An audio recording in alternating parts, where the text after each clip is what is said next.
Welcome back to the Stick 'em Up podcast. Brundi, we are most of the way through the first round. We've already got multiple eliminations at this point. Uh, Quite a few eliminations that I think happened a good bit earlier than people expected. Uh, Everybody I know is already talking about how their NHL bracket challenge is absolutely fucked. Their Yep. their brackets are completely messed up. So, um, where do you want to start? Do we want to start with some of the playoff news, or do we want to talk about some of the finalists for awards that have been announced before we get to that? Yeah, I think before we jump into the playoffs and really dissect how awful our brackets are, we got some awards finalists announced, so I think we can quickly go through those. There's not much to talk about with them, as most of them are pretty good, but I think that's where we can start. Right on, right on. The first one we'll talk about, which was announced 2 days ago, or I guess yesterday, the Vezina finalists. They have named the finalists for the Vezina. That would be Andrei Vasilevsky, Ilya Sorokin, and Jeremy Swayman. I mean, it's a two-man race. We know always kind of knew it known was a it's been two-man race. But I do It's think just going to be who the third guy was. Swayman is a very good choice for that third spot. And for most of the other awards that have been announced so far, which the only other ones are, we'll get to it, the Jack Adams, and then we talked about it last episode with was it the Ted Lindsay or the Hart? Probably the Lindsay. Ted Lindsay, yeah. Nobody had really any issues with the people who were selected for it. People are not happy with the Swayman pick from what I've seen, and I don't think it's because of Swayman. I think a lot of people expected Scott Wedgwood to be on here or Logan Thompson. Yeah, which are kind of the two that I was expecting to be there. I wouldn't be shocked if they're 4 or 5, but each. But I do think Swayman had a really solid year. I think he did a lot to help carry that Bruins team in a very tough division to the playoffs. I don't hate him being the third man in. A lot of people want Wedgwood, and I don't hate that pick either. But yeah, like for me, I would have rather had Scott Wedgwood or Logan Thompson over Swayman personally. But again, like I don't hate the pick of going with Swayman because again, like he did have a good year and yeah, I mean helped a Bruins team that, probably, if he was even just a little bit worse, probably not in the playoffs. Like he needed to be on his game to help them get there. And at the end of the day, whoever's either one or two, it's between Sorokin and Vasilevsky. So it's like to me, it doesn't really matter who that third guy is because we kind of knew it was a two-man race anyways. So at this point, I would be shocked if Vasilevsky didn't win it. Yeah, I think he does win. It came down to the race at the end of the season, and frankly, neither of them finished that strong. But Sorokin had a couple more extra shaky games, and at the end of the day, he missed the playoffs. I think it's been at least 2 decades since we've seen a Vezina winner not make the playoffs. Like, it's been a long time. Like, it's one of those. We hear a very similar narrative around the Norris Trophy, where it's like they were really good, but their team didn't make the playoffs. Werenski, damn, we'd love to vote for him, but Columbus missed the playoffs, and now they're not so sure. So it's I think that's definitely the ultimate tiebreaker that I was very interested to see where the votes would go if the Islanders make it. Like, even if it's Riddick winning 1 or 2 more games, it's not, even if Sorokin's stats stay exactly the same and they made the playoffs, it changes the voting around entirely. Yeah, maybe a bit of a different conversation. I'm right there with you. I do think Vasilevsky wins it, and Sorokin had a couple shaky games down the stretch, and it was a coin toss. It was a 50-50 with about 8 games left or so, and and again, Islanders didn't make the playoffs, so it should go to Vasilevsky. I think not only do I think he will win, I think he should win, and we'll have to wait and see though. Anything else on the Vezina finalists? You know what? I did tell you before the show that I had some trivia, and it does pertain to the Vezina, so we can just knock that off right here. I have a list in front of me for the most, and I have looked for this in the past and not been able to find it. I don't know if I found Mhm. new websites or what, but this is information I just somehow could not glean from the internet before. Um, I have a list in front of me of the goalies with the most Vezina finalist finishes, that being top 3 in voting, since 1981-82 season, because that's what the modern era of the Vezina. That's when they started voting on it instead of it being Mhm. like a stats award like the Rocket Richard. Like it used to be the Yeah. lowest goals against or whatever. Now Yeah. it became the voted award. Do you just want to take a couple cracks? I've got the top 6 here. Um, who do you think has the most top 3 finishes in voting? I mean, Vasilevsky's got to be in there now, right? He is. With this one, that is his 6th nomination. That Wow. puts him 4th all time. Tied for 3rd, actually, with Dominic Hasek. Wow. What, It's pretty frankly, it's impressive. kind of crazy that Hasek has 6 finishes in the top 3, because doesn't he have like Mhm. 6? I think he might have literally 6 Vezinas. Like, has he only Yeah. won it? Yeah. So, And anytime he's nominated, he's always winning. It which makes for a guy sense. like him makes sense. Um, I'll throw Broder out there. Broder is number 1. He stands alone with 9 top 3 finishes, Oof. which is an insane run of dominance. And Frankly, he's he's only so got dominant. four Vezina wins, so Yeah. his percentage isn't as good as Hasek's. Um, who else? How many did Vasilevsky have again? 6. Sorry, what's it? Um, I'll There's throw it one out there. name on here I'll Probably probably have not. to give you. There's Okay, one I'll name throw I'll Connor probably have to say. Hellebuck. He is not on this He's not. list. If I remember Okay. correctly, I think he had the same thing as Hasek going. I think he has 3 Vezinas and 3 top 3 finishes, Oh, which I was in alrighty. in the modern era is kind of crazy. Like, Mhm. Yeah, if you're nowadays up there, you're the especially. best. Um, There's a big one you're missing. Ken Dryden. No, because that would have been before 81. Oh, right before he went eight. Yeah, yeah, Yeah, yeah. I'm just yeah. We're blanking on a not lot of looking at the names. Sawchucks, any of those guys from the previous Yeah. era. Um, I'm just blanking on a lot of names. The Give only me player, Kiprusoff. That'd be a fun one. no Mika Kiprasov, but I do love that. Yeah. I believe he had three or four. Um, Luongo? no Luongo. Uh, a guy who has, I believe, is the only player ever to have, I think, 3 Conn Smythes. Recon Smice. Pretty sure the Oh, only player to Patrick ever Waugh. do it. Patty Waugh is number 2. He has 7. So he is one more than Vasilevsky and Hasek at 6.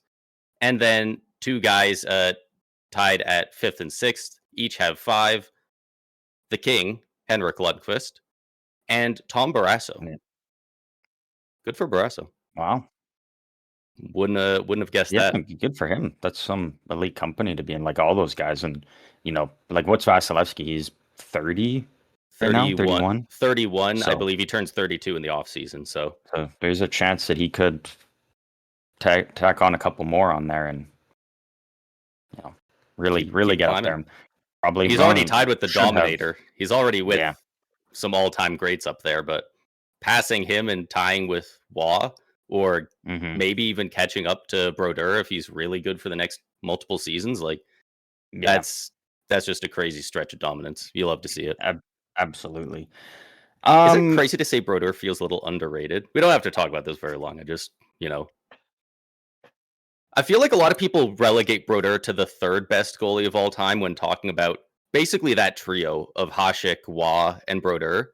And it's funny Mhm. because any NHL goalie almost always seems to say Brodeur's the best, because Yeah. they have that winning mindset and they're like, what's most important? Winning. Guess who won the Mhm. most? Brodeur. And everyone else is pointing at stats, and it's like, stats are important, right? That's why we look Yeah. at them. But it is funny that so many goalies, it's so simple to them. Who won the most games? This guy by a Yeah. lot.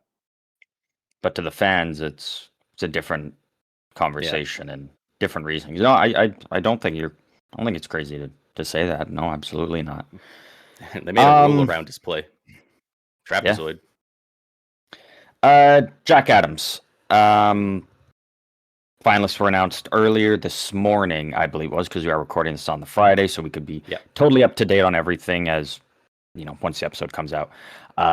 Dan Muse of the Pittsburgh Penguins, Lindy Ruff of the Buffalo Sabres, and John Cooper of the Tampa Bay Lightning. I'll name the finalists. I mean, it was so clear. Yeah, I kind of think it will, just because it's, again, Buffalo got into the playoffs. Who do I think was the most impressive coach? And again, this is only regular season. We're not counting playoffs. I would say Dan Muse, because we all kind of thought Pittsburgh was a... I had them picked as dead last in the league.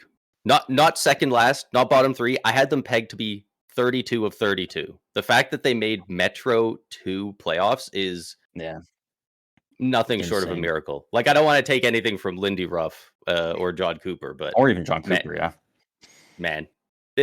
Some of the players' names on this team that had 40 point on the season, 30 goals is like, how do you get that production out of guys that just historically have barely been half of that? I would definitely be voting for Dan Muse, but I think it's most likely Lindy Ruff, because Buffalo made the playoffs, and that is no small feat. For the longest time, I was on the Lindy Ruff train, and again, I do think he's going to win, because Buffalo got in the playoffs, but my vote would go to Dan Muse again, because again, not playoffs, it's only regular season. What he did with the Penguins, and again, getting them to where they were, and the amount of players that kind of had some either bounce back years or breakout years under him, is incredible. And the fact that they're one of the highest scoring teams is so ridiculous to me. Nuts. Like, if you would have told me they were making the playoffs this year, I would have been like, hey, well, surely it has to be off the back of some ridiculous, like, defensive setup, like they're playing trap hockey or something. No, they're just scoring a lot of goals. I was like, because they weren't a good defensive team. Like, they had Erik Karlsson had a great year, but like, he's not a stud defensive defenseman by any means. He's like having 3.5 forwards out there. Like, didn't have good goaltending. So the only way they could win and go for the playoffs is outscore those problems. And with a team like that, I wouldn't have pegged them to roster to be able to do it. And sure enough, they did. So, but all three finalists, I mean, are all deserving, and these are the correct three in my opinion. So I can't even, say, like, a lot of other good coaches, but these were the three that stood out to me the most. And I think they got it right here. I think it felt over the past several years that there's just never going to be a way. They're just never going to find a way to get John Cooper or Jack Adams. And he himself doesn't care. He said he's been on record that the Stanley Cup is the Coach of the Year award. He doesn't care about the Jack Adams. But obviously, all of us looking at it. We love looking at these awards and stuff, right? And I think they are going to give John Cooper one the second everyone else. No, there's no other clear, obvious winners. It's going to be like DiCaprio missing out on getting an Oscar for all his great movies and then winning one for, what was it, The Revenant? Like, it's going to be the Legacy Award at some point. And honestly, I think they're doing it more for the award than for Cooper at this point. Because I used to feel like he was never going to get it. Now I feel like they won't be able to not give it to him unless he, like, makes it very difficult for them. Because I think it's become such a narrative now that everybody seems to know now, oh, well, John Cooper's never won it. That's so goofy. People love shit talking this award because one of the best coaches over the past decade hasn't ever won it. And so I think they want to give John Cooper at least one to try and save face for the award and give it a little prestige and be like, see, we don't vote it so goofy that it's impossible for the best to get it. it's Mhm. definitely not the underrated award. Like, I think the NHL is going to try and save face, and they'll give it to him eventually, probably in the next 3 years. But yeah, I do think it's Yeah. for the NHL's benefit more than Cooper's, to be honest. Yeah. No, I do. I do think you're right there. And again, yeah, at some point he will get one because yeah, the award also kind of needs it a bit because it's the award where you're kind of cursed as a coach because the only way you can win it is by having your team basically overachieve. And again, in parts it is obviously due to the coach and, definitely deserves recognition, but most of those coaches kind of get canned in a couple years because again, it's a team that overachieved and you can't sustain that year after year. So eventually the team kind of comes back down to earth, not as good, coach is Yeah. gone, and so I wish I could remember which coach it was because I was reading it earlier today. People were talking about the Jack Adams, but there was one coach that won it and still got fired that off season because that's just oh, where the team was at. Like he mhm. won it, he did a great job, and then he didn't coach again for that team because you know they were coming out of a rebuild or whatever, and they were going towards their permanent coach. He was kind of the build it up coach, right? So Yeah. it was one of those situations where like, yeah, he's great, but like that's not what we brought him in for, and it kind of made the league look a bit goofy as well. Well, So it's kind of like not too long ago when Fleury won the Vezina, and then yeah, Vegas traded him for future considerations. Like they just got rid of him. So it does happen, and it is weird, but again, sometimes you can make sense of it. The Fleury one, obviously, can't really, but um, playoffs. the The playoffs are playoffs. still rolling on. Round one, uh, nearing the end of round one. Only 3 series left. All 3 could be over by the end of tonight. Again on the Friday. But before we get to that, Are let's all three recap. games are being Um, played tonight? yep. Oh shit! Yep. There is Three, gonna be some hockey to watch. 3 elimination games tonight. That obviously being Tampa Bay and Montreal, Game 6. Buffalo and Boston, Game 6, and Vegas and Utah. But before we can get to all that, let's rewind and look at 3 series that have now wrapped up since the last recording. We already know Colorado and Carolina are on to the second round. And so are the Philadelphia Flyers. They held off the Pittsburgh Penguins, taking Game 6 1-0 in overtime. Dan Cam Vladar, York, man, what a yeah. game! What a game! Like I Even can't believe how Sheilov's, good like both Dan goalies Vladar has were, been this year. Both of them were yeah. very good. Yeah, like A lot of people man, with that Flyers Kane series is gonna be some boring defensive hockey. yeah. Dan Vladar, his play this year is really starting to get people looking at Calgary and their goaltending coach and the way that they develop goaltenders. I mean, you look at Dustin Wolf, obviously Dan Vladar, wasn't really in the league that long with Boston and then goes to Calgary and was good, goes to the Flyers now and is, amazing. And then even look at a guy like Devin Cooley, who was Devin always kind of Cooley's a stats were career, great.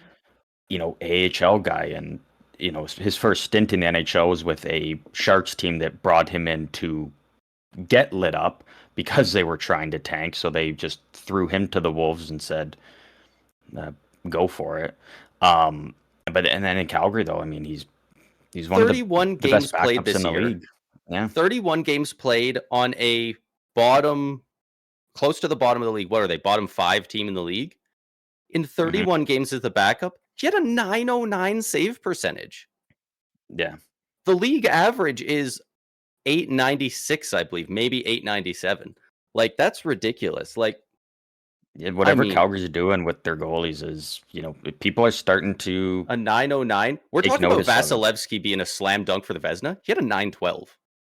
Cooley was right fucking behind him. Obviously, in almost half the games, but like, he even played honestly more games than you would expect from a backup at 31. Hmm. you probably expect your backup to play a little closer to 25 or 20, but I Yeah. guess they don't want to overwork Dustin Wolf, obviously. But damn, dude, they are. I'm glad to hear you say that because they've been cooking with their goaltending, and Yeah. that is something that a lot of teams in the league need. If you're a rebuilding team and you can keep bringing in decent goalie prospects, turning them into solid starters, and shipping them out for pieces, like Yeah. that can Unfortunately, only supplement your rebuild. unfortunately, with Dan Vladar, just lost him to free agency and didn't get anything That's back. the But second part. They do have to recognize that they're doing this and yeah, capitalize on it instead of it yeah, just being something that happens. Like, do you need a goalie as good as Cooley as your backup right now? Not really. They're still in the rebuild, and we know Wolf's a guy going forward. Like, sell but high on this guy. the Whoever you have to vibes sell him from to. Cooley. Yeah, I think it's one of those ones where like you don't need to trade Cooley, but if someone gives you an offer and it's like, I mean, we kind of got to take it, then you obviously you take it. Yeah, But if there's nothing that's quite worth it, like if teams are only offering a third or a fourth, then I mean, you just say no. But yeah. if there's a team desperate enough that's willing to pay, absolutely. Um, yeah, I mean, Pittsburgh just got off to a slow start. Those first three games, it was fun watching them, force a game six, even get it into overtime where it's like shit, they get it, and they had a lot of good chances actually. They kind of dominated the overtime a good bit, and that's kind of when you knew the Flyers were going to score because that's just the way it goes. That's so often how it goes. Yep. But like they were one goal away from game seven going home, and now you've got the Flyers on their heels, and it just as easily could have been a reverse sweep. But again, just started the series off too slow. Took them a while to kind of really get going and settled into the series, and by the time they did, you're down 3-0. And again, there's a reason it's only happened 4 times before because Yeah. it is just such a hard thing to do in this league. Flyers were awesome though, very solid defensive game, and Dan Vladar standing on his head, and Cam York, an unlikely hero in overtime gets his. I think that they said that was his first Stanley Cup playoff goal, so that's a pretty cool I way wouldn't doubt it. Yeah. to get your first. And it was such just a playoff, man. We're seeing so many cool and sick goals being scored in the playoffs. It seems like most of the game winners are just playoff goals. Back Yeah, to the blue line. The crowd did not hype that shot up at all. He just slinged it at the net. I don't know if it hit somebody, if it just found its way through the traffic. There was a bunch of screens. yeah, It just goes in, and perfect shot. we're seeing a lot of games decided with shots like that. And that's what happens in the playoffs. It tightens up. You can't get that room. You Yeah, just got to try and find a way through.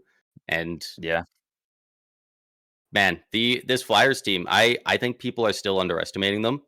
I think a hmm lot of people are like, okay, so they got through the Penguins and they look pretty good. They're gonna get killed by the Canes though, and I would still pick the Hurricanes to win the series, but hmm I'm a lot less confident about it than I would have been before the playoffs. yeah. Um, yeah. I mean, I think they kind of match up well. It's kind of that, very similar to another series that we're going to talk about in Anaheim, Edmonton.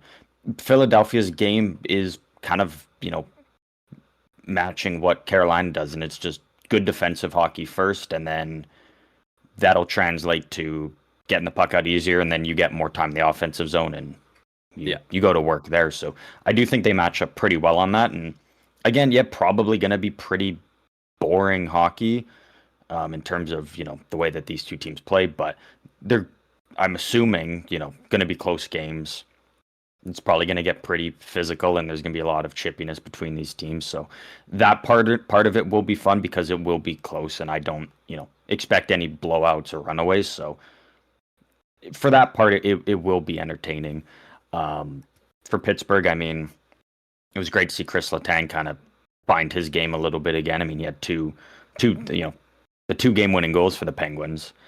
But again, they just got off to a slow start and couldn't bounce back. And curious to see what they do in the offseason because, again, it's a team that overachieved. So are they going to go through the offseason with the mindset of we're still contending, we can win? Or are they going to be like, we're still kind of staying the course of,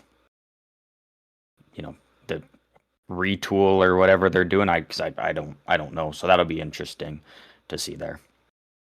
Yeah. I truly have no idea what they're going to do. Like, there's some teams that just overperform, and you're like, they won't get back there. But I feel like this team could next year. And at the same time, is that best for them long term? Probably not. That the Eastern Conference as a whole is so competitive that you need to be really good to get out of it in the playoffs. And I just don't know if they'll have the pieces without going into that rebuild. But at the same time, we've already seen it. They've still got Crosby. They've still got Malkin. They don't want to go into the rebuild while they're still there, both putting up over point per game seasons. So, no, yeah. I have no idea what they're going to do, really. But it'd be fun to see. Makes the offseason more fun. Yeah, congrats to the Philadelphia Flyers. We will come back to them as we'll keep going through round 1, and then we'll go back and we can do a prediction for the round 2 series between the Flyers and the Hurricanes because that starts tomorrow. Before potentially the first round could end tonight, but I'm assuming we're going to get at least one Game 7. Surely all 3 teams don't close it out. Yeah, that'd be so boring. That'd suck. I don't think so. Yeah, we're going to get at least one Game 7, potentially 2. Hopefully 3. Yeah, 3 would be even better. The Minnesota Wild knock off the Dallas Stars in 6. I can't believe how 7. It feels a little harsh to say, but it almost looked easy. Like, it wasn't for them. They had to fight for it, but like they looked comfortable doing it. Like they beat them fairly handily. They had the first game where they blew them out of the water, and they completely shut the Stars team down, scoring at 5-on-5 for so long. Yeah, it was Dallas could only get it going on the power play. And I mean that the Avs look really good. And obviously, when we go back and do predictions, we can do predictions on the Avs Wild series, which we now know is what's going to be going on in the West. But man, I don't know anybody who had Wild winning in 6.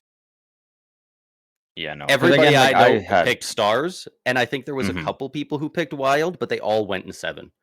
It was 7. Yeah, it was one of those series that it felt destined to go 7. Like, that's just the way it was meant to be in. Yeah. Again, Dallas Stars, I mean, three straight goes to the Western Conference Final, coming up short in that each year, and now, first round exit. And, this could have just as easily been a Western Conference Final matchup because 2 of the best teams in the league here going head-to-head in round 1. I think what really hurt Dallas, though, is Rupe Hintz didn't come back. He was ruled out for games 1 and 2 at home. They were expecting him, by games 3 or 4 to be ready to go. Wasn't. And, that's a big loss. Like, at the end of the day, that is still your top-line center. That's your 1C, and it's a good guy that plays a decent two-way game as well and can help out defensively and then obviously help out offensively. That's a tough loss. And, do the Dallas Stars win if they have Rupe Hintz? Who could say? Good chance. I mean, that's, you take any team. It was a close enough series that it's possible. 1C away, right? Didn't they also have another big injury? Did they have an injury on their blue line? I don't think so. Like Heiskanen was in, Hardley was in, all those guys? Yeah. Tyler Myers was in, but that trade isn't working out great for Dallas right now. He actually wasn't in for the final game. He got taken out. Yeah. I think it was Liam Bichelle. Did he get in? Or was it somebody else? Is he normally in the lineup? No, he's normally in shit. Who was it? Go to the Dallas Stars lineup. Oh How yeah, do you spell Petrovic they put in. Petrovic? He played with Michelle. Petrovic. That's it.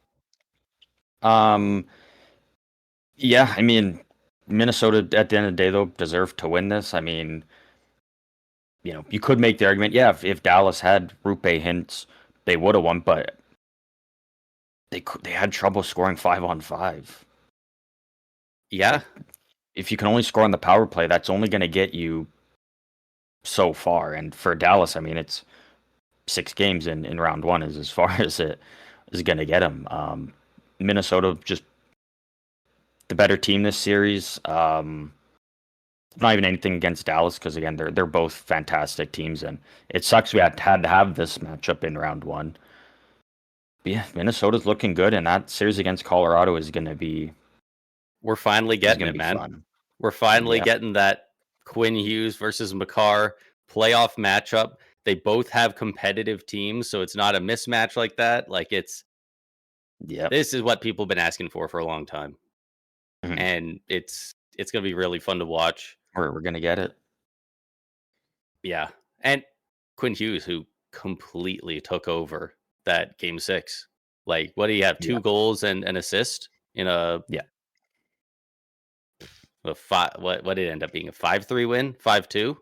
5-2.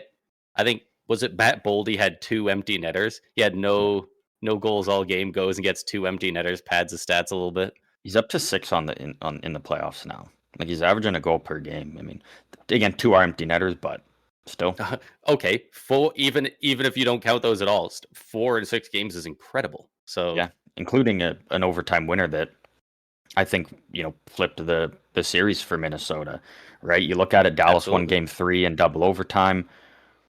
Game 4, Minnesota actually kind of controlled a lot of that overtime. So again, like the Flyers Pittsburgh, I just kind of assumed Dallas is going to get one opportunity and it's going to go in. But Matt Boldy scores that, and then they won 3 straight. They took Game 4 there in overtime. Game 5, 4-2 win, and Game 6, 5-2 win. It seems so ridiculous how much of everything we got in this series. We had cheap shots. We had dirty hits. We had things that were getting called, things that weren't getting called. We had goal scoring. But somehow, even though we had all this goal scoring, we still had phenomenal goaltending on both sides. Like, this is one of those series that just you got everything. Like, usually it feels like to get some things, you have to lose others, especially goaltending performances and goal scoring. And we somehow got it all. Like, the only thing we didn't get was a Game 7. Yeah. And then, when you look at Dallas, I mean, 1 goal in Game 1, 4 in Game 2, 4 in Game 3, and that was the double overtime win. Then they went 2, 2, and 2. So out of 6 games, only twice did they get 3 or more. No, it's when you can't score 5-on-5, that makes it that much tougher, and largely in part due to how good Minnesota did play defensively, though, and sends them off to round 2. We're going to talk about it later. Not even in this episode, but probably in the off season, touching back on predictions for the playoffs, because we had a couple bold ones. But one that the stats can't change because he's now eliminated from the playoffs on the Dallas Stars. I predicted Wyatt Johnston would. I don't even remember what the full prediction was, but I predicted that he would not be great. I think I predicted he would have the lowest plus minus. 6 games played, 6 points, 3 power play goals, 2 power play assists. So he had 1.5 on 5, a -6. -6. So he is a demon on the power play. Any power play would be lucky to have him. Maybe a guy that got a shelter a little bit 5-on-5. Which, I mean, if you're playing him like crazy on the power play and he's putting up 70, 80 points a season, I don't think you care if you have to shelter him a little bit. That's fine. But you just have to know what that is. That losing Rupe Hintz, right? And exactly. I feel like Rupe Hintz would have been taking on more of those top end matchups as opposed to Wyatt Johnston. But yeah, at the end of the day, I mean, you were kind of right, those two. -6 across 6 games. You need more there. And again, Wyatt Johnson probably would have benefited from being that, still third line center on the Stars, because you would have Which Rupe is Hintz crazy. on line one, Duchesne, and then Wyatt Johnston. But you want to keep Duchesne where he was. It was working. And so, yeah, Wyatt Johnson gets elevated to that first line, and, they're expecting him to handle those tough matchups. And his defensive game needs a lot of work. And, yeah, I mean, at the end of the day, Minnesota Wild were the better team. And I'm shocked that They were. didn't go 7, but that just shows that a lot of people, they really were underestimating this Wild team. Yep, myself absolutely included. They look dangerous. I wouldn't be shocked if they won the cup. I'll be rooting for the Avs in round 2 because I would love to see Brent Burns win a cup. But that's a good squad. It's going to be a great series, though, absolutely. And the last of the series that we know is officially done, wrapped up last night. It is all over. The Anaheim Ducks taken down the back-to-back finals, Edmonton Oilers, in 6 games. Wow. Holy shit. Wow. Good for them, man. It's so funny because I'm absolutely one of those guys. Like, I'll sit there and I'll be like, people are underestimating the Ducks. I was doing it with the Flyers earlier. People are going to underestimate the Ducks. Nobody knows how good they are. We get to the playoffs. Okay, but it's the Oilers. Surely they beat the crap out of them. Nah, man. And you can say that it's more of the Oilers not winning than it is the Ducks winning. You could say it's the Oilers shooting themselves in the foot with bad goalie trades, and Draisaitl's clearly not 100%. McDavid's not 100%. Sure. Every team's got injuries, man. Like, that's the price you pay when you rely so heavily on 2 or 3 players to kind of carry this team, the way that they have.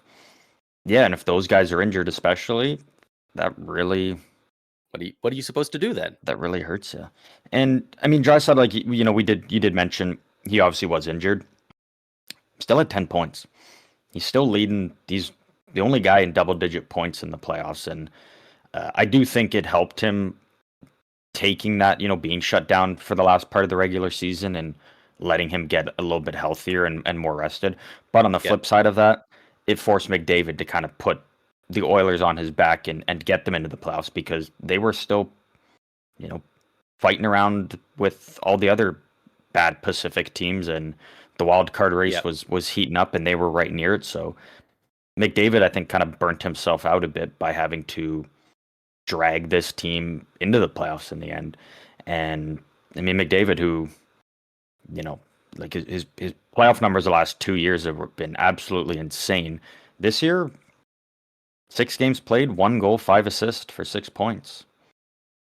That's incredibly pedestrian for a guy that this is just not the level of play we expect from him. Like, look at these playoff numbers throughout his career. In 16 games played, 33 points. That's over that's over 2 points per game. That's over 2 points per game. In 12 games played, 20 points. That's damn close to 2 per game. 42 points in 25 games. He wins the Conn Smythe without the cup. 33 points in 22 games. That's ridiculous. Like, that's what we've come to expect from him.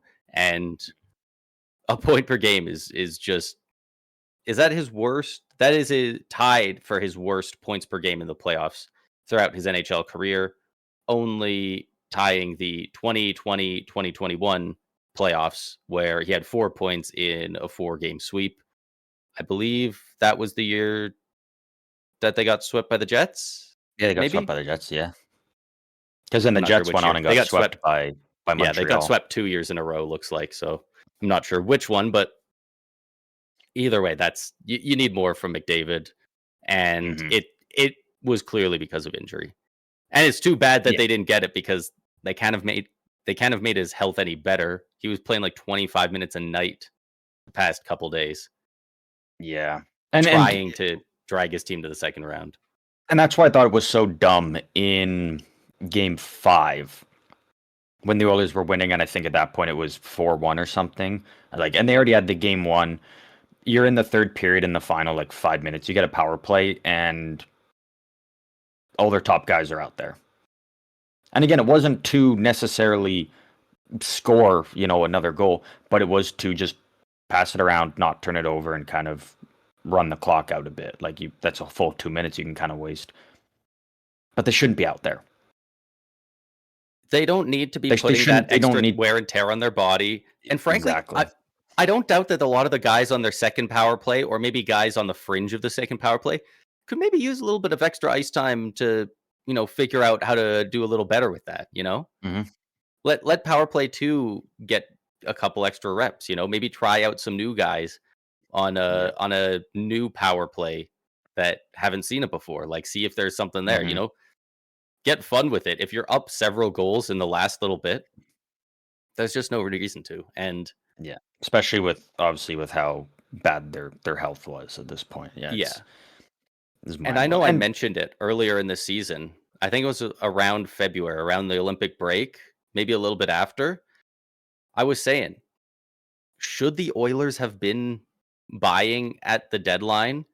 And should they be trying to win this season, or should they be trying to angle for, okay, maybe we make the playoffs, maybe we don't. We'll see what happens this year. We're not going all in, but set yourself up for next year.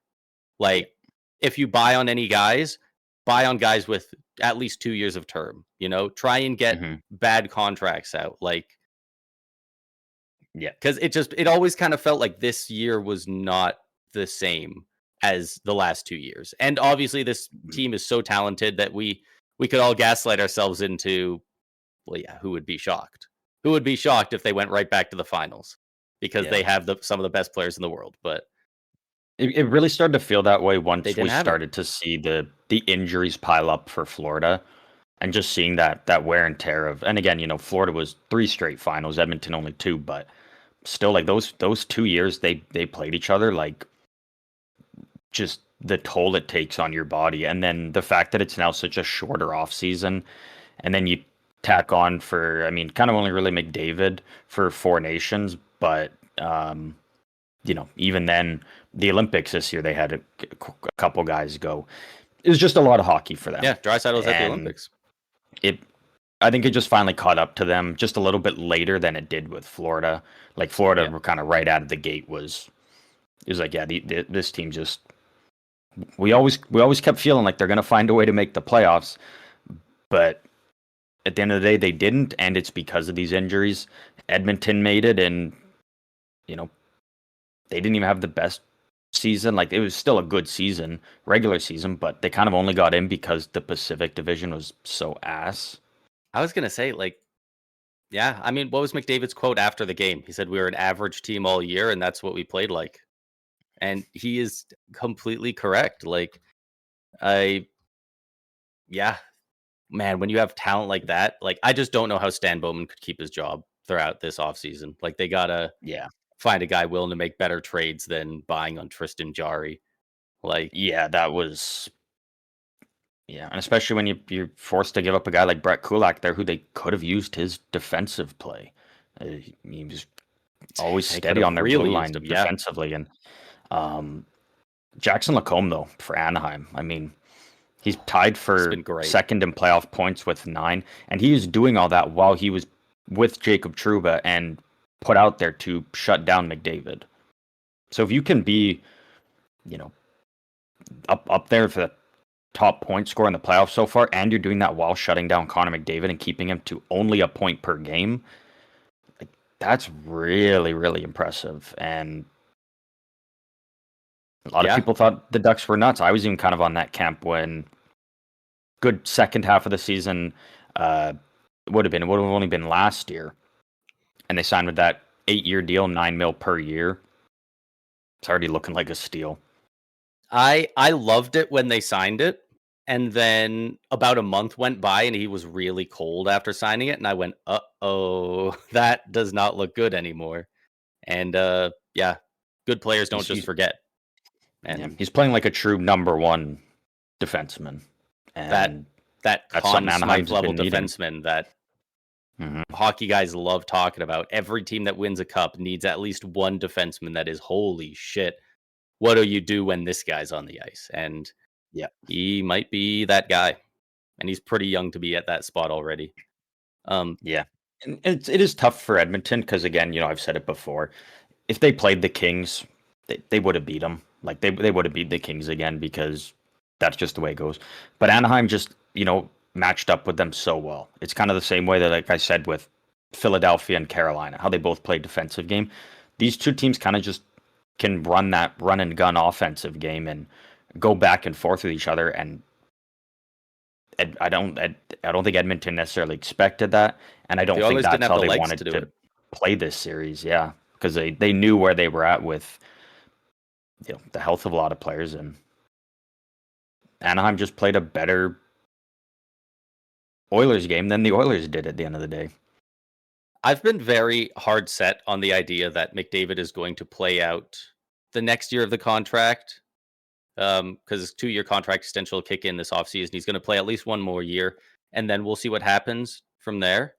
But I think he'll want to go to free agency more than anything, or at the very least, he'll go somewhere as a rental and then check out free agency, because he doesn't want to sign long term wherever he gets signed to, because that team is going to lose a lot of good stuff to trade for him. A lot. But man, I'm starting to wonder if we even get to the third year of that 3-year window, because this team going out in 6 in the first round after getting so close the previous 2 years, and just some of the freaking turnover and some of the great talent they've just like let walk away and they've replaced with ghosts. Like, Yeah. man, you know what this No, team yeah, could absolutely. use? Warren Fogle. Like, Yep. players like that, Corey Perry. Ryan McLeod, Corey Perry. Hell, you know what? A lot of people don't like him. Vander Kane in a lot of situations. He Like, was good in the playoffs for him. there's a lot of great players that just walked away from this team. We're not even talking about Hmm. Holloway Broberg yet. Like, Yeah. that's a And lot it's of great pieces and young pieces that could have been part of a core. yeah. And No, absolutely. And they straight up just decided you not know, to pay him. It wasn't even a money issue, because they turn around and they kept giving out $4 million to whoever looked like he might be able to score some goals with Draisaitl. yeah, and Like, how many swing and misses have they had there? Like it's too a many lot. to count. Yeah, and on top of that, when you think about it, it over in the West, I mean, Colorado's not going anywhere. Like their entire team is basically signed for this year and next year and the year after that. So they're gonna always be a force. Dallas, Minnesota, both great teams and younger teams too that are gonna keep, being up there at the top of the league. Vegas, I mean, Yeah. again, I'm not super high on them this year, but they're always going to be around, and they're probably going to find a way to trade for Austin Matthews or something this offseason the way they work. Utah, is giving them a battle, and they're young, and they're only going to be getting better. How Anaheim funny just would it beat be to you. see Matthews and Marner reunited in Vegas of all places? That would be like That would be pretty objectively a wild. hilarious move. And Anaheim, who just beat you, is young. This is their first go in the playoffs with this young core. They just beat you. They're only going to get better. San Jose took massive strides this year. They're only going to be getting better, and by next year, they could easily be in the playoffs and again play a very similar way to the way Edmonton and Anaheim do. Just The way score Celebrity played goals this and year, it would be almost shocking if Greer didn't buy a bit in the offseason and they end up making all the the Sharks need playoffs. to do is improve their blue line. Like their blue line is straight up ass. Like there's a lot of work that needs to be done there, but you've kind of got your foundation for your forwards, and your goaltending was And you solid even when the have the team played good foundation of the blue defensively. line a bit in a guy like Sam Dickinson in that. Like, Yeah. they just need to get there. And Yeah. you can go in free agency, get a bunch of top 4-ish defensemen, surround him with that. He'll eventually grow. Like, they don't need to Hmm. get that much better to get in the playoffs, judging by what just happened. I Yeah. mean, it's hard to predict the Pacific will be this bad next year, but I wouldn't be shocked if it is. yeah. And for almost every player is insanely young on that Sharks team. So they're Yeah. pretty much entire team is slated to get better over the Hmm. offseason, save So for it Ryan Reeves and John Carlson. Not John Carlson, John Klingberg.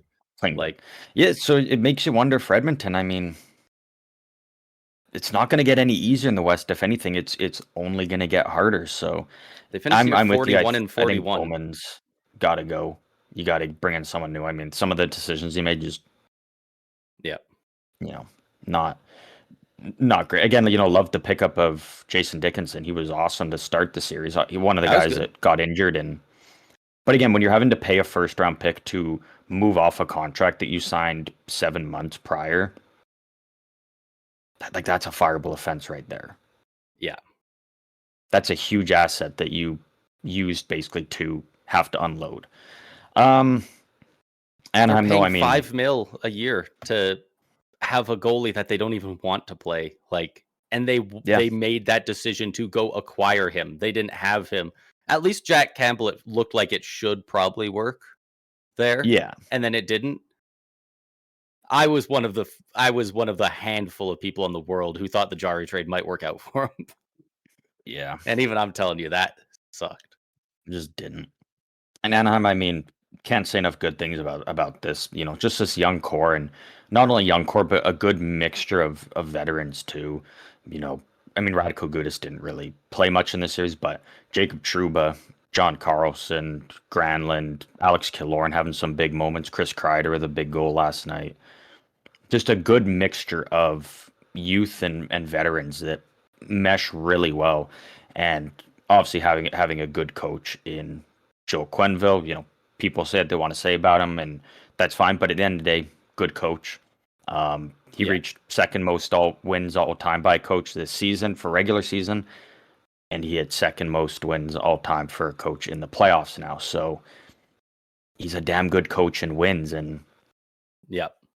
If you don't like him, that's yeah, fine. You don't have to. yeah, But the NHL's let him doesn't back in, and he's coaching. it doesn't Like, take away from the results he gets at the end of the day. Makes you wonder with Florida though, where they would be if Joe Quenneville never had to step down, because they just recently brought him in, and then the all the stuff comes out. He ends up stepping down. They bring in Andrew Brunette to, you know, ride the season out as interim coach, and then they go yeah. out and grab Paul Maurice. It makes you wonder, like, what would happen with Florida if Joe Quenneville never had to step down? It's crazy to think, It's I don't doubt they still have a Stanley Cup, but frankly, I would take that timeline because I think there's a world where that Florida team wins a cup without resorting to the level of play that they do. that they had to, yeah. Because I do think that's a Paul Maurice thing. I'm you ain't gonna catch me cheering for Matthew Tkachuk, right? But I don't think he walked in there and changed the whole culture and play style and everything. No, that comes from a Yeah, coach. And yeah. this is just the first time we've seen Paul Maurice be on like a winning team, a cup winning team doing it, right? He's made some Yeah. bastard teams in his day. They just, would beat the shit out of people in the Didn't have regular season and didn't talent. quite have the talent to get there. Yeah. Um. Obviously, we'll come back to Edmonton at some point during the offseason. As again, we are on that McDavid watch of that 3-year window. Year one is now done. Extension will kick in 2 years to kind of go all in, and that's kind of what he set out for him. So we'll keep an eye with him. Anything else on Anaheim before we move on? Those young guys are so impressive. I mean, we've already talked about it. We don't have to dwell on it, but Leo Carlson is ridiculous. I'm starting to hear more and more people say that he's a better player than Bedard, which I don't think is unfounded. He's very good, but I do think Bedard will end up having a better career once he gets there. He doesn't have a guy like Cutter Gauthier to pass to, who's a bona fide 40 goal scorer. Like Beckett, man, I love Beckett Seneca's story because people were like, he's supposed to go way later. And what a reach to take him to third. And they look like geniuses. I love that the Ducks, they keep drafting off the board and picking whoever they like the most. Fantilli dropped to 2 for him. Look at that. What a gift. No, we're taking Leo Carlson. Looks pretty good right now. Like, they do what they want, and right now it is working out for them. Absolutely. And they still have Roger McQueen coming up, who's not even playing yet. So that's another guy they get to add in the mix. And he's 6'5". That's another big boy they get to add into that lineup. They're a young, fast team, but they're also big. Like, we're entering this new era of hockey in the NHL where all these young guys there's so many big motherfuckers, but they all know how to skate. We're not talking about these Dustin Bufflins where it's like, man, he's big, but like it's not that quick. No, we're talking your Tage Thompsons. These guys who are huge, except they're gonna play like freaking Crosby out there and dangle around you. And it's incredible. Man, that's hard to play against. It really is. Yeah, I had Edmonton in 6. I think you had Edmonton in 6 as well. So we got the 6 part right. Did not expect the Ducks to be the ones pulling that out there. That's all the series that are officially done and wrapped up in round 1. Still got a couple here that are ongoing and potentially done by tonight, but hopefully not. The Buffalo Sabres and the Boston Bruins. Game 6 tonight. I did predict the Sabres would be beating the Bruins 4-2 in this series. So I did too. Could happen. Kind of thought they were going to take game 5 actually, but great move on the breakaway by Pasternak there in overtime and just ripping on that Sabres fan. Did you see what he was saying too? No, I never saw. There's a little bit. You can't ever catch the audio. There's just too much going on, but you can lip read a little bit of what he's saying because it's kind of a side profile. But he keeps saying to him, one of the things he's yelling at the fan is, "We'll see you in game 7. We'll be back. We'll be back to tear your heart out." And damn, dude, he just iced game 5, and he's saying, "No, we're gonna go home, handle business, win game 6. I'll see you at game 7, motherfucker." Pasternak's Pasternak's starting to get underrated by a lot of people. I think people are seeing the breakout of guys like Kaprizov and Rantanen, and Pasta's stock has dropped a little bit. I think he's still up with some of the best of them, and you love to see that kind of fire in a guy that he really has to do borderline everything for this team. It's a guy that has to put the team on his back. Like if it was someone like, like a Mikey Esimon or something, or a Tanner Jeannot, kind of being, saying stuff like that, it's like, all right, like sit down, like come on. But when it's a guy like Pasternak, who, again, for a lot of parts this year, in part with Swayman, had to put the team on his back and carry this team. When you've got that guy fired up that way and beacon like that, and kind of guaranteeing, the game 7, kind of like, Mark Messier type style, like that's sick. And that's got to fire the team up immensely. That being said, I do think Buffalo ends the series tonight. I hope not, because game 7 in Buffalo would be incredible. It would be. It would be so yeah, I don't really even got much more to say on this. Again, like this has been a fun series to watch from start to finish. I do hope it goes 7, just because that would be an all-timer game. Like that'd be every playoff game is a must-watch game, but game 7 between these two teams definitely would be a must-watch. I will say also good bounce-back game from Jeremy Swayman in game 5 there, considering he got yanked the game prior, got lit up a bit. It was a good response game from him. Can I say something a little bit crazy? Sure, that's what we do here. It's literally all we do here. Crazy for a couple of reasons. Mostly because I have not been a fan of this team historically. I hope the Bruins win these next 2 games. I want to see this Buffalo I get team where you're coming from. I want them to get humbled a little bit, but I also think it's at the point where it's not the depressing way Buffalo gets humbled, right? Now it lights a fire under them because it's in the playoff. That might start a rivalry. Yeah. Who's the Buffalo Sabres' biggest rival? Fuck if I know. Okay, right, what if we expand the range to 10 years ago? I still have no clue. Is the games in the regular season against the Lightning the most intense hockey they've played in 15 years? That might be the case. Probably. Yeah. Like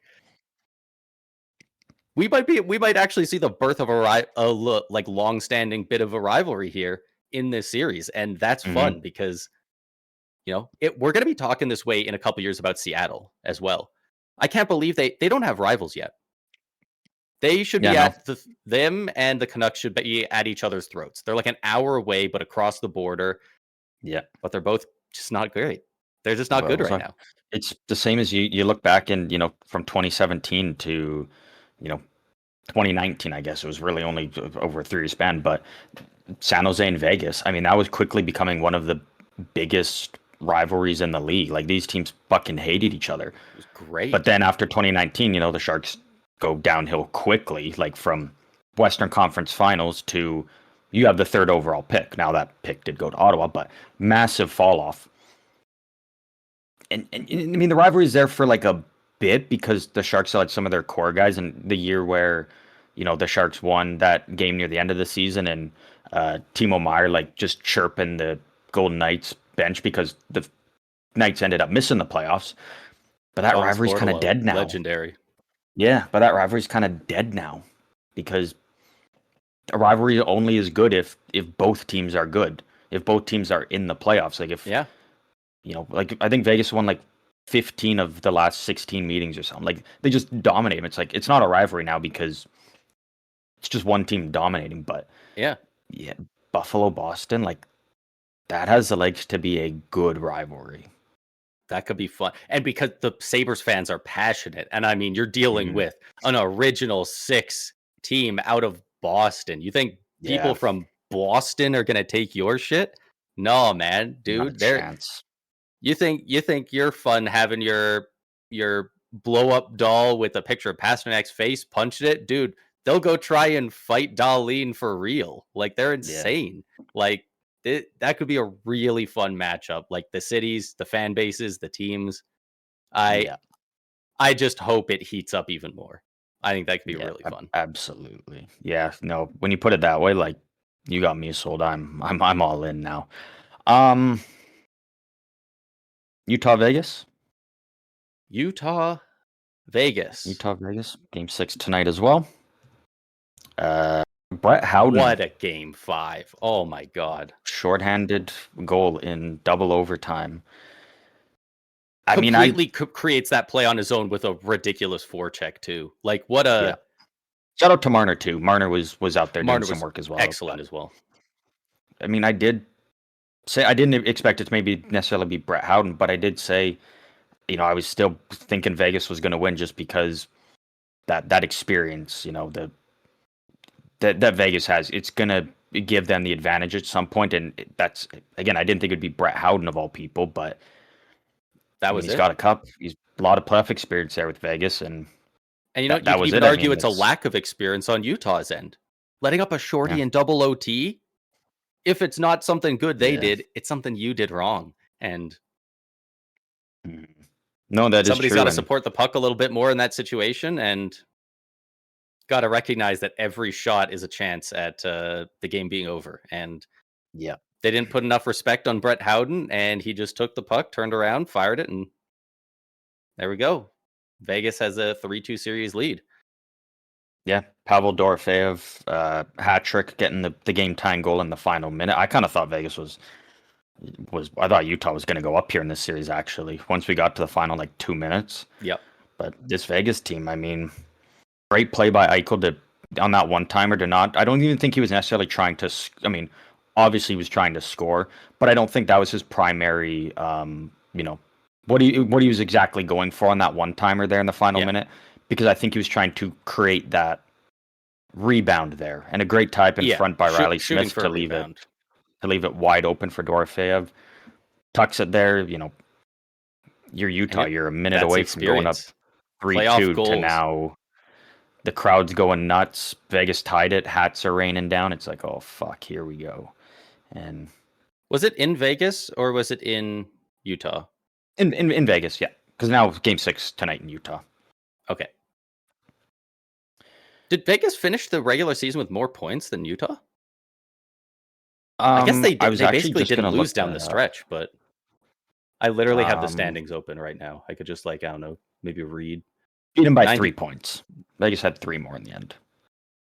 Which is crazy considering Utah's a wild card team and Vegas is a divisional winner team. But I thought Mammoth had more, but the Knights went 7-0-3 in their final 10. Oh, yeah, the Torts effect.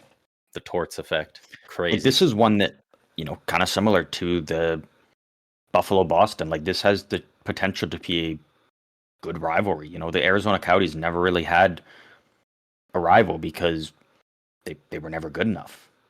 But this Utah team now is, it's kind of like that Anaheim Ducks. It's a young, fast, exciting team. Your core is kind of solidified. There's no reason this can't become a good rivalry, and a bit of a weird one because different divisions. Sure. But still, could be something. Could be something. You know what I would low-key like to see? I was thinking about it the other day. Because I saw a map of the United States. I don't know if you've looked at a map of the US recently. Nashville is way further east than I thought it was. Yeah. They should swap them and Detroit back. Give Detroit the Avalanche rivalry back. And you know what? Nashville, do they have many rivalries going on over there? I'm sure they don't love the Wild and the Blues, but not really Not really. big rivals. And I could, if any Nashville fans, let us know, but I don't think so. Maybe swapping those two. I think that might just be a fun little bit of something, Could be, huh? Go give the Red Wings a fresh start. Maybe get that Sharks Red Wings rivalry back at one day. They had a lot of great battles back then. I mean, yeah. who didn't with the Red Wings back then? Yeah, Any team that was good. Very true. The Red Wings are so good for so long. You think Utah forces a Game 7? Think they win Game 6 tonight at home? I really want them to. Oh, it's gonna be tough. I'm gonna say they force it though. I think they force a Game 7, but I think Vegas wins in 7, which I think was my original prediction. Right. I think I had Vegas in 7. I think Utah does. They get that win at home tonight. I think it's going to be rocking there. I think they're going to feed off that energy, and they're going to come out strong, and that's going to set them up to run through all the way to the end. So I think we'll get a Game 7 here. Hell yeah. Last series on the go. Game 6 tonight. The Tampa Bay Lightning in Montreal taking on the Canadiens.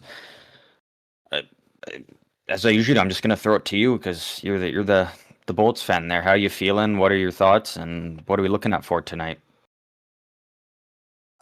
No idea. I mean, this whole series, Habs win, Lightning win, Habs win, Lightning win, Habs win.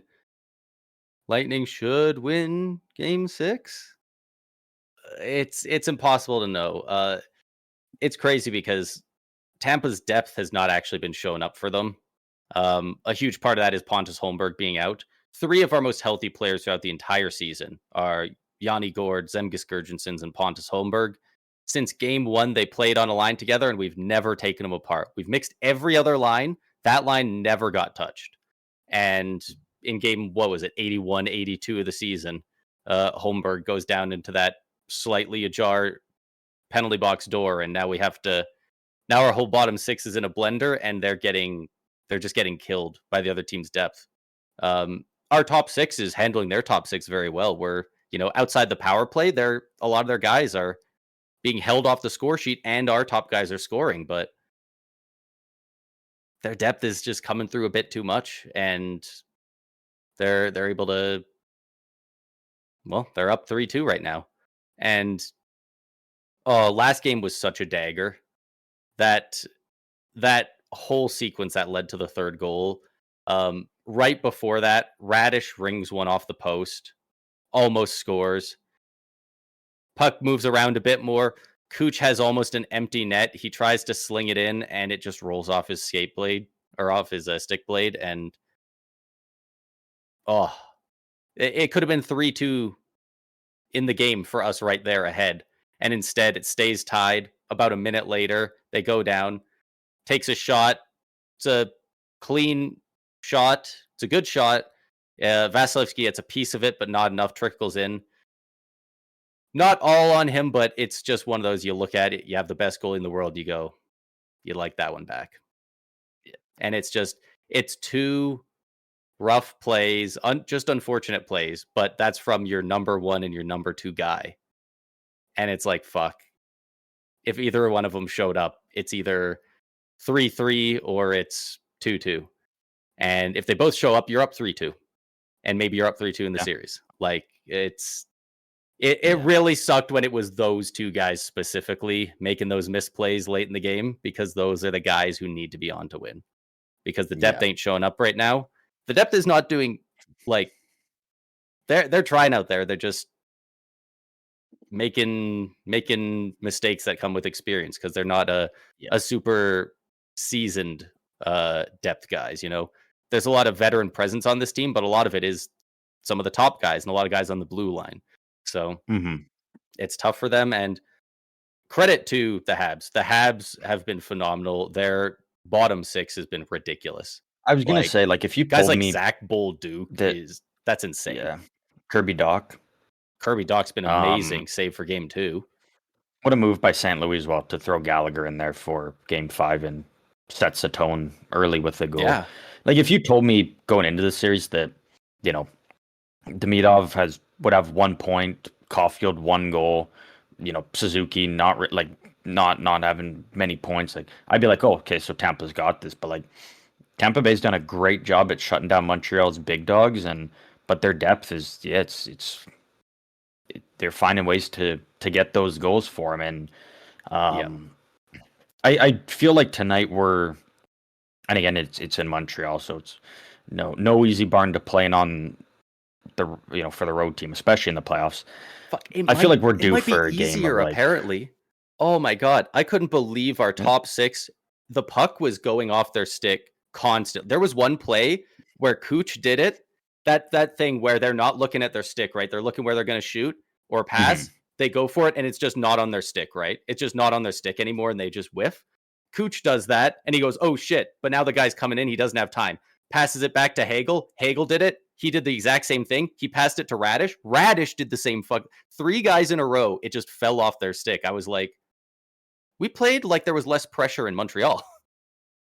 Like, I don't know. I can't believe we looked so much more nervous in that game 5 than we did in game 4 at home. Yeah, no, that's a good point. I feel like we're due for a good Vasilevsky game or a Kucherov kind of takeover game. I feel like we haven't quite had those yet. So I feel like it's one of those ones, like we're due for that. Kind of similar to how I thought, Vegas was going to get at least one more win. It was going to come from that experience, and that's what they got in the double overtime. I feel like we're due for something like that with Tampa, where I'm sure hoping the guys that have been there, the guys that have won and know how to navigate these games are gonna come up big. At the same time, I think I'm looking at a guy like Caulfield who's been relatively quiet, and I'm like, I wouldn't be shocked if he went out there and had a huge game either. There's a lot of guys that feel kind of due. So yeah, no, it's also a good point. Absolutely. I'm hoping it's the Lightning guys. I'm really hoping Vasi has a huge comeback game, but I want a game 7, just not only for you, but also for I think this has been the most exciting series so far. I mean, it's got to be the closest. I mean, all 1-goal games, 3 overtimes. It's physical. It's nasty. Like, it's exactly what you want in playoff hockey. Yeah. And 100%. I think we deserve a game 7 for this series, because that would just make this series an all-timer to get that game 7 between these teams. So it's one of those things where I think it works for both teams, because I think, obviously Tampa wants to force a game 7. I think win or lose, I think the Habs just would benefit like crazy having that experience of being in game 7. Like, that's one of those things that team that's kind of done it all, right? Yeah. Like, it's not incredibly dissimilar to the probably the way a lot of the players view the Ducks Oilers series. Obviously the Oilers haven't won the cup, but they've been to 2 cup finals. They got McDavid, Draisaitl, like they've got guys with that aura, that winner's aura, regardless of how many cups they have. So yeah, it's it's definitely going to be a good game. And if it's not a close game, I hope the Lightning win because, man, how much would it suck for the first game that's not close to just make Yeah. it super obvious that the series is over, right? Yeah. But No, you're absolutely right. the 100%. the Lightning clearly doing a little bit of their research on Dobesh, though. Every time they get that 2-on-1, they spread out as far as they can, and then the guy just shoots. And that's how Yeah. both of their goals came. And Yeah. man, they just need to get a bit more goal scoring and rattle Dobesh. I Yeah. so much about this Habs team is great. I have a tough time imagining them getting to the finals or winning a cup this year, just because Dobesh is one of the more emotional goalies I've ever seen. Uh, he is not afraid to let guys know what he thinks after a goal. He clearly is not happy when a goal goes in. A Mhm. little more, I don't know, outwardly vocal than a lot of goalies are. I It's know what you mean, though. Yeah. it's interesting. Good It's one of those goalie, guys but where I bet you could rattle him easier than most goalies. I bet if he has a really good game, he could also dial in like crazy. And now you're going, yeah. oh shit, what do I do? Yeah. Yeah. So Kind of like not quite to the same extent, but Jordan Bennington. yeah, yeah, one of those guys that when they're hot, they're hot. Yeah. But it's easy to rattle them a bit. Um yeah, that's where we're at in the first round again. 3 game 6s tonight. If all goes as planned, we'll have 3 game 7s on a Sunday, and that just sounds awesome to me. Please. So we'll talk a little bit about the Flyers Hurricane series because that starts tomorrow. We could probably hold off and wait on the Colorado Minnesota because that doesn't start till Tuesday. Till Apparently, Tuesday. yeah. I Really? was just looking at that. I thought it was going to start on like maybe Monday or something. So Why we are can they maybe giving him wait on so that much one. And rest and not yeah, I'm not sure, like I'm but I fine with figured them we getting that can. rest, but why are the Flyers and Hurricanes being rushed into the next series then? Yeah, well, because I think the NHL wants at least 1 game on Saturday, which I mean I get, but I guess. feels still kind of weird though, right? Feels like they could We have can just wait on that staggered one one. of the game So sixes. yeah, yeah, true. Yeah, we can wait on that one just in case any more news or stuff comes out. And so when we break down that series, like before it begins, we know exactly where everything stands with them. Everyone's health. Yep. The Hurricanes and Flyers. I mean, we already kind of mentioned it before. It's going to be a defensive battle. It feels like this series is destined to be. Yeah. Yeah, it's crazy because both teams do have a lot of great talent up front and a lot of low-key flashy talent up front. Um, but yeah, it's the way they're coached and the way the systems work. It's a lot of shots on net. It's a lot of low danger chances and minimizing the other team's chances. And I just can't feel good about this for the Flyers because the Sens tried to match that against these Hurricanes, and the Hurricanes said bet. Yeah, And and I actually think again, no disrespect to the Flyers, but I mean you are in the second round, but I think Ottawa is better than them. And Carolina, maybe yeah, not better, but like pretty even with them at least. Like it's but even then the I like Hurricanes their roster made better, but quick work like of them. the way they're playing right now Yeah, and the you way know the what? Flyers are Yeah, playing are a bit better. But that's fair actually. Yeah, yeah, but I mean Hurricanes made quick work of them, and at least Philly knows what to expect going into this. I'm sure they obviously kept yeah, tabs on that series and they know what to expect going into this one against the Hurricanes. Hurricanes a lot of rest though. Like it'll yeah. have been a week that they've had without playing, so maybe a little bit of rust, but also a lot of rest for their guys.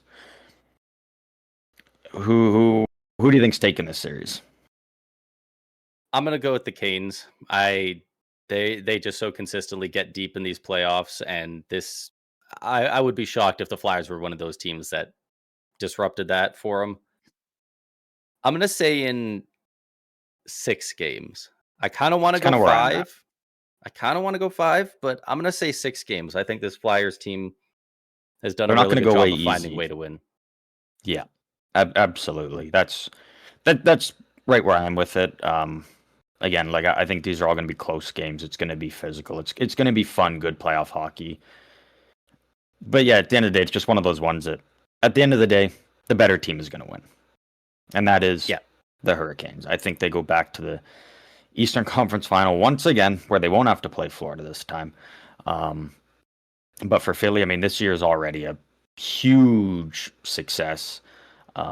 Maybe not the best in terms of, kind of the retool they were in. But you know what, if you get into the playoffs and you win rounds, you take that all day, and 100%. you be happy. You'll be happy with that. So they got that. Yeah, I think Hurricanes still come out on top. Yep. Anything else you want to mention with this series? I don't really got much on this one. No, I mean we haven't seen any games everyone already played yet. Knows. Yeah, we've already talked about the teams in their respective series. We just have to see them clash now against each other. Mm-hmm. Yeah, absolutely. But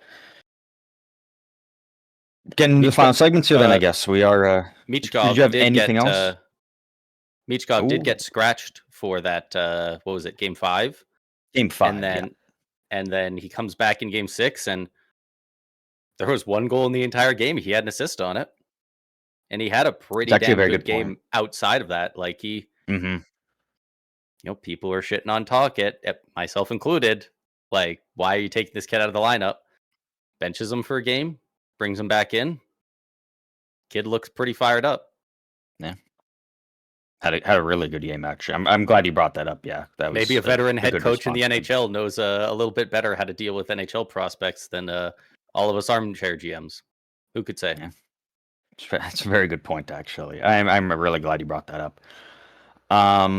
But we're into the final segments here, wrap it up the episode here. As always, everybody knows we love to wrap things up with a fun game. Today, for you, Braden, we're going back to a simple one. We're doing the classic. We're doing Guess Who. It's the first time here you don't know Guess Who. Pretty simple. I have a player. Braden can only ask me yes or no questions to try and narrow down who the player is, and he only gets one actual guess on who the player is. And your record is still 7, which means if you want to set a new record, it would have to be 5 questions, and then you snipe the player. Pretty tough to do, but I do believe one day you will do it. And maybe today is that day. Braden, I'm hoping so.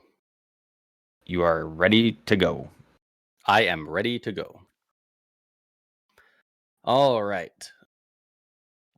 Oh, that's so few questions. Like, I feel like, do I go for something that really narrows it down but has a low percentage chance? Like, you can't really go for the high percentage plays because you're not going to get there quick enough. I'll narrow down the team and then just have to guess a player having no info, right? So, against my better judgment, I'm going to have to go straight for... Well, you know what? I feel like guessing the divisions and the conferences hasn't been great to me in the past. So I'm going to take a bit of a different approach. I've done this before. Does the team this player plays on use blue as their primary or secondary color? No. No, they do not. Blue. That does eliminate a decent amount of teams. I think it would have been a little more helpful if they did have blue, but that still eliminates... It's got to be around a third of the league. Oh, man, probably, yeah. Quite a few blue teams. What is another one? If there's no blue, you gotta assume there's probably yellow, green, or red in there.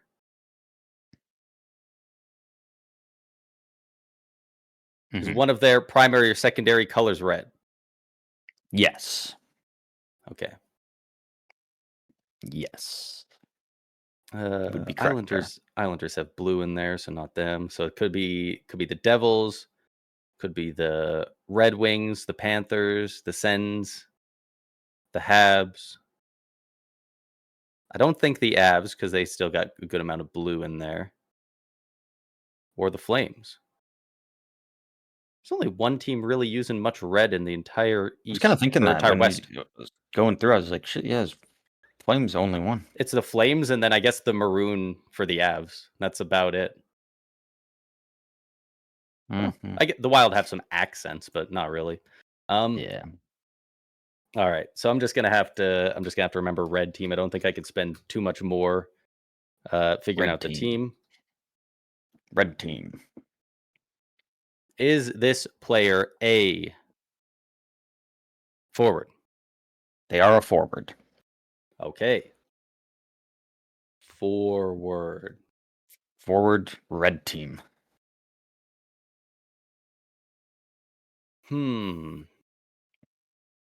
What's a good number? Does this player make more equal to or more than $6 million a season? Equal to or more? Yes. Yeah. Okay. 6 They sure do. plus mil? 6 plus mil, forward, red team. That does narrow it down. So I'm at 4 questions. So I get one more thing to narrow it down, and then You gotta throw it, I snipe it. guess. Yeah. Narrow down a couple of the players, but there's still quite a few teams left. I think I just got to try and narrow down a bit, another specific on the player, and then just hope I can guess it from one of the Figure it out teams from there. available. What's a good range? Is this player 28 years old or younger? 28 younger? Yes. You would be correct. So to set the record, I have to guess it on this one. So I know it's a primary or secondary color red team. They are a forward making $6 million a season or more, and they are 28 years old or younger. Correct. Yeah, it's definitely a long shot, but I still do have a decent chance at it. Like, there's not a ton of guys that fit that bill. Like, the red team narrows it down a decent amount. Forward, there's not a lot of guys that young making that much money. Like, it could be a Jack Hughes, could be a Nico Heischer. He's got to be making that much money. Could be how old is Alex DeBrincat at this point? He might be in there. Could be Lucas Raymond. Dylan Larkin's probably older than that at this point. Could be Tim Stützle on the Sens. Brady Tkachuk, probably still under 28. I think he's the younger brother. Could be damn near any of the core forwards on the Habs. Any of them that have gotten their long-term extension at this point. And then it could be... I think it's almost all of them. Is there anyone that fits the bill on the Flames? They're the only West team that really fits the color scheme. A forward making that much money but is young? Coronado, I guess. He's like... I think he might be the only guy on that team that is making enough money but young enough. So on the assumption it's not Coronado, I'm going to rule out the entire Western Conference, I think. All right.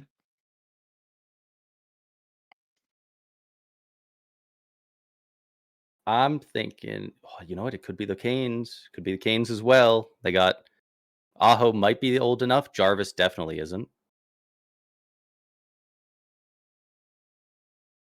I mean, I could sit here and go between them all day, but it's a guess at this point. If they fit the bill, they're in the pool, and I just have to pick one.